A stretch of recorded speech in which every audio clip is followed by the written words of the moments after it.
Hello guys, this is Gravekeepers. Oh my gosh, this is a really fun deck to play. It's definitely cog worthy. Yesterday I won at about a 90% win rate with this at King of Games. Today I've run into a few cuck decks, one being a Dark Lord player who had everything including Desire.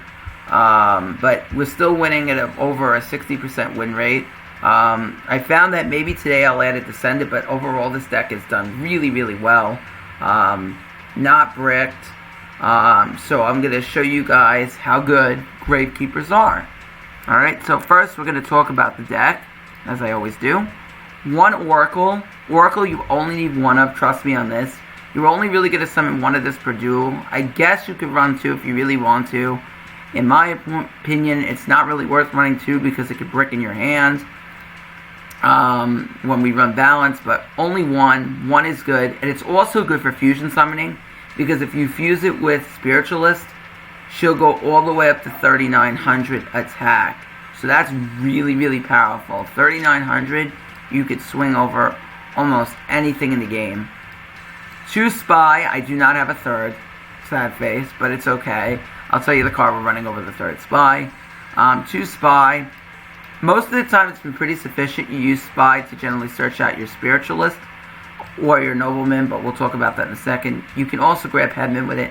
And with the amount of searching we have in this deck, it's okay to run some one-ups. So Spy is really good for that. Really good search play. We might also tech in a Descendant, because Descendant could also help along the way of popping some crazy back row that we've run into. So just some weird back row that we've run into, but we may tech one Descendant. One Gravekeeper's Guard. I really like this card because Guard just returns a face-up monster to your hand, to your opponent's hand. Returns one face-up monster to your opponent's hand. So you can, if they attack into this, you can return their Brave Neos to their hand. You can return some really key monsters back to the hand. Just a good card in this meta, I think. This might come out for Descendant, though. We'll see. I might play the Descendant over this. One Gravekeeper's Headman. Headman is really good because you get to special summon one monster face down. It's also great late game because if they attack into Spy and then you get in the Headman, so you attack into Spy, you flip your Headman, you special summon your Spiritualist back from the graveyard. So now you have Headman, Spiritualist. The next turn you tribute your Headman for Oracle, reduce their monsters by 2,000. Then you can go Spiritualist with your Headman. Spiritualist with your Spiritualist with your not your Headman. Spiritualist with your a monster in hand for lethal. So again, I'm just gonna go over it because I kind of got tripped up. Spy summons Headman. Headman summons your Spiritualist. Then next turn, you tribute your Headman for Oracle, reduce their monsters, fuse Spiritualist with a monster in hand, and then you could really go in for big damage. So that's a play late. Also, you can use Headman to search off of your Supernaturalist, and that will allow you to make another Supernaturalist on your following turn. So just a good idea to beat them down with. Nobleman, this is essentially my third Spy. This actually does have its advantages over Spy because it can summon something from the deck face down. So if you don't have the ideal opening hand first turn, you can set Spy. If they attack into Spy, you get Nobleman, and then Nobleman can summon another Spy face down. So that could really help you grind and stall them out. So that's a really good play too. Two Spiritualist, I think this is a nice number. Spiritualist is your fusion card. This is really good. It's an on-field polymerization as long as you have Necro Valley in play. No, I don't play Priestess. I think Priestess can be a brick unless you combo it with Throne, but even still, you're giving up a lot of cards just to make a fusion. Alright?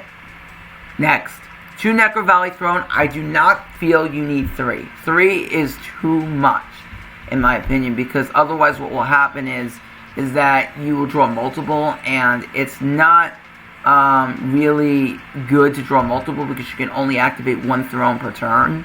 So that could end up being a brick for you. So two is nice because generally you only see one, and that's all you need to see in hand. Alright? Now next we have 3 Necro Valley. Necro Valley is a really, really good card in the meta. In this deck, to be optimal, you should be playing 3 Necro Valley. It is not a budget deck, guys. This is not a budget deck. You can play 2 Necro Valley, 3 Demise of the Land.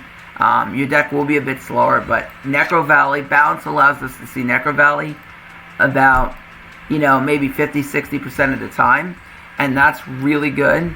And even higher, because we have Demise of the Land in here too, which I'll explain. But Necro Valley alone, opening it with your Priestess is really good, because you get to make that fusion play, and then they can't destroy your Priestess with, your Supernaturalist, like a Tretch, and they cannot destroy your Necro Valleys with card effects. Now, I know people are going to say, yeah, but everyone's running Cosmic Cyclone. Right, but if they go against, Fortune Ladies, and they learn, Wind, and they try to wind your Necro Valley, it won't work. So that's really good against that. And also against other things that may pop back, or Vermilion Dragon Mech, and some other things that may actually help protect your Necro Valley, or Scrap Dragon, some random cards. But yes, Cosmic Cyclone's the main card. I wish that overall Supernaturals just protected Necro Valley in general, but then that would be really good. Too good almost. Next we're playing 2 Demise of the Land. Demise of the Land helps you get Necro Valley at about a 70% clip. You're opening up, maybe even a bit higher, maybe 75%. You're opening up Demise of the Land, which is really, really good, or Necro Valley. And remember, Necro Valley has the effect of that your opponent cannot banish, or not banish, but cannot move cards to a different place. So what does that mean? They cannot equip their Cyberdarks from their graveyard onto Edge. They cannot change attributes in the graveyard. That's also another thing on here. So if they're running Element Sabers, that's a no-go for them. They cannot use Invocation to banish monsters from either player's graveyard. They cannot use a bunch of effects that would work in the graveyard for them. They cannot banish off the Bacon Saber or banish their Neos Fusion to protect their monster. Really, really good. Or use Magicalized Fusion. The only thing that stinks about playing Necro Valley first is if you end up going against the Mira, then they will be able to go off, so you gotta be really careful with that, because Spiritualist works on both players' field spells. But Demise of the Land is really good, because it's the best field spell searcher we have. Planet Band Finder would be way too slow in this deck, but Demise of the Land allows us to activate the field spell when our opponent special summons, and everybody is special summoning this meta. So it really helps you get this thing out really quickly. For the back row, 3 Floodgate Trap Ball. Floodgate is really, really good this meta. It varies in and out. 2 tickets ago, I used my Ultra Rare Dream ticket to get this. Floodgate is just such a good card because you can set their Desire, which if you don't set Desire, you're going to be in trouble, because if they can go Dark Lord Desire and get rid of your Gravekeeper, that's a big problem. But Floodgate allows us to deal with Desire. It also allows us to set cards like Brave Neos, Cocytus, and a bunch of other problematic monsters in the game. You can even set down Blast Spider if they go for Master of Destiny and they want to pop your Necro Valley. That's also another good card to set. Floodgate is just so good. It doesn't target. It's non-targeting removal, essentially. I mean, it doesn't remove it off the field, but it removes the problem at hand. So, it's just so good. Mirror Wall has been the card I've been on and off about. Now, because I say this because we have a lot of ways in the deck to inherently deal with Cocytus. Oracle is a really good way to deal with Cocytus because it reduces its attack and defense down by 2,000. So it's a wall disruption even if it's in defense mode. So Mirror Wall may not be needed. I may just run 3 Wall Disruption anyway. And the reason why is if I run Wall Disruption, then I have a lot of better ways to deal with Neos. Mirror Wall's great, but I think I'd rather Wall D, just in case we don't open optimal hands, and that way we could set on the board if they go Neos Fusion, and then have chances to win. So this 1 Wall Disruption may go up, but Mirror Wall, definitely a really good card in the meta. So, alongside that. Now, something I didn't do earlier that I thought of just now, and it didn't really come up anyway. And I got some really awesome replays to show you guys. I can't wait. So, overall, this is a really, really strong deck. You know, there might be a few changes I may make. Obviously, I may just put in a Descendant and then take in a few Wall Ds. Other than that, this is really good. And I think balance is the best way to play it. I talked with some friends, like a really good friend of mine from Dio Brando, really good friend of mine on Discord.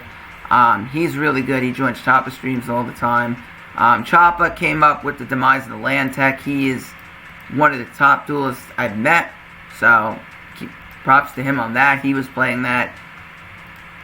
So, I adopted that from him. So, that all credit of that goes to him. So, yeah. Let me get into the replays, and we can show you how this deck works.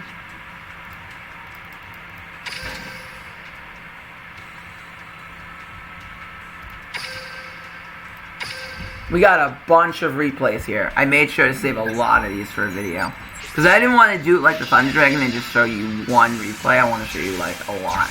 And that's the best way to show it. Alright, so here we go. I'm playing Yami Merit because I want to be a tilter. Alright, so here we open up Demise of the Land. Kind of sucks opening up both because it limits, you know, your protection and other things. So we activate Necro Valley. Necro Valley, now we summon Spiritualist. Spiritualist is going to go right into our Supernaturalist. And then we bait him out with the Demise of the Land. And end after searching with Supernaturalist. Do not forget to activate its effect. Alright, so he's playing Gravekeepers too. Now, he misplays big time. I'm guessing either A, he did not read that he needs 5 different for Quintet Magician. Or B, he just doesn't know that. B, well, actually both. B, he doesn't know that our cards wouldn't get wiped anyway because inherently it would protect both of our monsters. Alright, so anyway, he just destroys our monster. So Supernaturalist gets destroyed. Now we draw the Spy. That's a really good draw for us. We end turn. He attacks into our Gravekeeper Spy. Gravekeeper Spy is going to summon our Headman. This is the play I talked about earlier.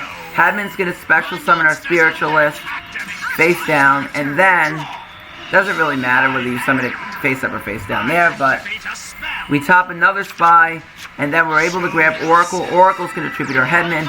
Oracle's going to reduce their monsters by 2,000. Fusion summon out of the hand. Go for our Supernaturalist. Supernaturalist activates its effect. Beat over his Quintet. Swing in for that 25, and then search our throne and end turn. And he scoops. So really, really powerful. Now this is against Fortune Ladies. I'm going to show you how to play against this deck now.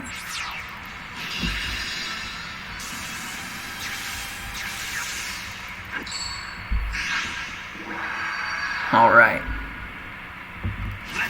Balance again. And you can see, we already have a Demise of the Land, just like last week. We have a way to get to our Necro Valley. So it kind of stinks that we go second here. Ideally, you want to go first against them. So he activates Pass. Light's going to special summon Water, decrease the level of his Pass, and then he's going to go right into every draw too. Now, this guy was running Spear Karibo. For me, Spear Karibo was not the best choice for the meta right now because a lot of people were playing to swarm the board, and there are cards in the meta like Kakaitis, which doesn't really count. It doesn't count the Kakaitis because Kakaitis attacks and defense. Also, you could swap their Brave Neos to defense position, but it doesn't do that much unless you got a sustained board full of monsters. Maybe that can come in handy, you know, if they want to beat over you, and then you can use every to banish the monster. I just don't think that Spear Karibo is the best choice to run in the deck, but I can understand that maybe you can catch your opponent by surprise. Maybe if they only come in with 1 Brave Neos, then you swap it to defense, and then you can banish them on your next turn. You know, that could be effective, but again, I think that just better back row to run. Probably fearing the Cosmic Cyclone at the moment. I guess I can understand why, but I just don't think it's the best card at the moment. But I understand it.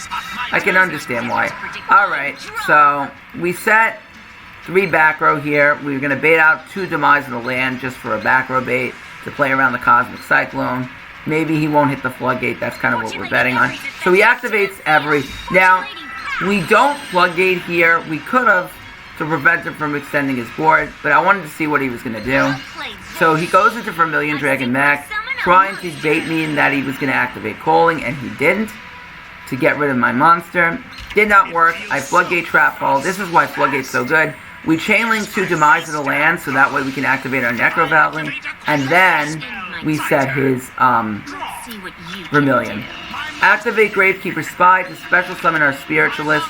Spiritualist is going to fuse on field, not in hand, because we want to be able to set for a follow-up. Activate Spear Karibo, so we can switch our Spiritualist to defense. Supernaturalist, excuse me, confusing the names. So he goes white, and then ends turn, which is very confusing for me.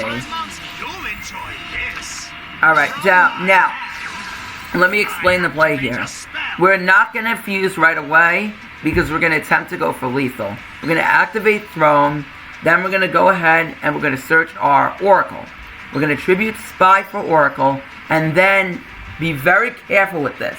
If you're tributing one monster for Oracle, the first prompt that it's going to give you is the prompt to increase its attack by the level of the monster that you tributed. If you do not want that effect, click No. Then it's going to prompt you to destroy all set monsters your opponent controls. If you want that effect, in this case we do, click Yes. If you want the Wall of Disruption effect, just click No. And decrease their monsters by 2,000. Now, they don't have a set monster that will go right to that effect. It will automatically because they won't have a set monster. So obviously you won't be able to resolve the second effect. But I'm just giving you a heads up there. Also, if you do not want to tribute multiple monsters to summon Oracle, click No. Because that will be the first thing. It will say, do you want to tribute 3 monsters for Oracle? You say no to that. Okay? Please. Avoid the misplay. Alright, so we tribute for Oracle. Boom, there goes the set monster. We're playing around Spear Karibo. Bang! And we're playing around the Spear Karibo. We saw the delay. We saw the delay. And goodbye, Carly. Really strong Gravekeepers. Alright. Now, my favorite replay that's going to be in this replay stream here is the one against Pro that you're going to see next. I mean, this was a level augmentation Fortune Lady Dark Lord that had everything and we still beat him anyway. But this isn't the replay for that. That's the next one. Alright, so balance. Alright, Necro Valley Throne. We do not see the Necro Valley here, but that's okay. We set and we end on the mirror wall. He attacks in. And then he ends his turn. Now, you're going to see interesting things here. Alright? So we're going to go for our fusion play immediately. There was a delay, so I knew it was World Legacy Clash because I saw a delay in the damage count. So I knew that was World Legacy. We're just going to make him waste it here. Because I have recovery. We are sitting on our Priestess. So he Legacy Clashes. Now, interestingly enough, he misplays. He misplays because he uses it in the battle step. And if you use it in the battle step, I'm going to be able to attack again. So don't do that. Don't use World Legacy in the battle step. Wait till the damage step. So that way you can't redeclare the attack. Alright, so he goes and searches his Sanctuary in the Sky. Now, you're probably wondering why. Why would you flip Mirror Wall up here, Sean? What are you doing? When he flipped it up, when he searched Sanctuary, I read it immediately that he had Divine Punishment. So I figured I'd flip it here so that way he couldn't get over it. He had a wiretap. He did have Divine Punishment. I think it was in hand. But I was reading Divine Punishment there since he had nothing else activatable. So I didn't want to play his Divine Punishment. So we follow up with our Headman. Headman's going to give us our follow-up play right to a Spiritualist. Fusion. Fusion. Oof. There's the Divine Punishment, but he's a fool. You know why he's a fool?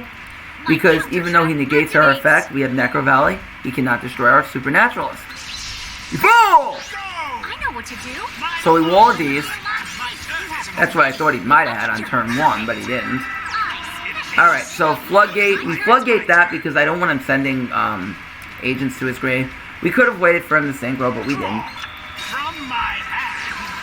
He's screwed anyway. Alright, and he scoops!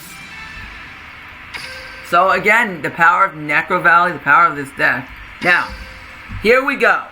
Here is the most tiltiest of decks that I've had to face. I guess on the ladder. But we got this guy anyway. He tried to be a cuck, but as Choppa 200, my brother, would say, he tried to be a cuck, and he did. Alright, so Necro Valley to start off. Here goes Throne. Throne's going to go ahead and search our Spiritualist. Spiritualist summons, Fusion summon with the guard, go into Supernaturalist, 33 on the attack, activate Supernaturalist, going to search us another copy of Throne, and end turn. Now, this guy, Cosmic Cyclone right off the bat, which kind of sucks for us. Sets 2. I know he has, I have a feeling he has Treacherous here, so we're going to set our Gravekeeper's guard. So that way we're at least left with a monster on the field. Somewhat. I mean, it's probably the best play we can make at the moment. So he goes Banishment of the Dark Lord. Top decks the Banishment. Activates Ixchel. Discards another contact. Uses Ixchel to get Banishment. Goes for Dark Lord Desire. And he's going to attribute his... He's not going to attribute, excuse me. He's going to go for Fortune Lady Wins. Copy his Desire. Go up to 39. Miss Lethal. Down to 600. Now we go Necro Valley. Now we activate Throne. Now we search Spiritualist. Spiritualist, we're going to Fusion choke him. Go into our Supernaturalist. He's going to have 3200. Set the Mirror Wall. Swing over. And then get our Oracle. The reason why I searched Oracle is so that way we can have a follow-up to weaken another monster if we had to. So he's down to 250. And to make this all even more, this guy has Drowning. He had Drowning too, guys. Drowning, Tretch, Cosmic, Banishment, Contact, Ixchel. This guy had everything. Draws another Banishment, right? Now he negates like a fool, because we bait him thinking that we have another Gravekeeper. Discards Desire. And you know what we do? We kill this fool. Get out of my face! Get out of my face, Dark Lords! See, this is what happens when you come in riding on a high. He got obliterated by the Tilt Matry. Thought he can't out-tilt me, but he did not. Okay, so that's it for the replays. Now, just a quick overview. Gravekeeper is definitely cog-worthy. Are they a tier list deck? Are they top tier? And, I mean, the problem with them being top tier is that everybody is running Cosmic Cyclone right now, to be honest with you. And Cosmic outs Necro Valley. So, in a deck that kind of relies heavily on having the field spell, it's something that really kind of sucks. Yeah. Because they won't have... They kind of lack... The thing is that if you Cosmic Necro Valley and then they can deal with the fusion, then it's a big problem for you. Is the deck cog-worthy? Absolutely. Yeah, I would definitely say it's cog-worthy. 100%. I really love the deck. It's really fun. You can manipulate around tech in a second Oracle. You know, throw in some Wall of D's. You can even play around Floodgate, but I think Floodgate's the way to go. Especially if you have cards like Guardian Descendant that can clear field, so Floodgate doesn't brick after opening the second. But I think overall it's a really, really cool deck to play. It's just a really cool deck. If they don't have Cosmic otherwise, then you're good, but if they have Cosmic, kind of stinks. We were able to beat that Dark Lord player even though he Cosmic'd us, but gotta be careful with that. Are they top tier? Again, just gonna confirm. I don't know. I think maybe a tier 3 deck, if they are there. Maybe a tier 3 deck. You know, that's where I feel they are at the moment. You know, that's what I say about some decks that are extremely vulnerable to cards like Cosmic Cyclone. And you may say, well, Sean, then why do you rank Triamids so high? Because the thing with Triamids is they have to be able to basically Cosmic Cyclone you early on. Because once the deck gets going, it is, even through a Cosmic, it can be very difficult to stop.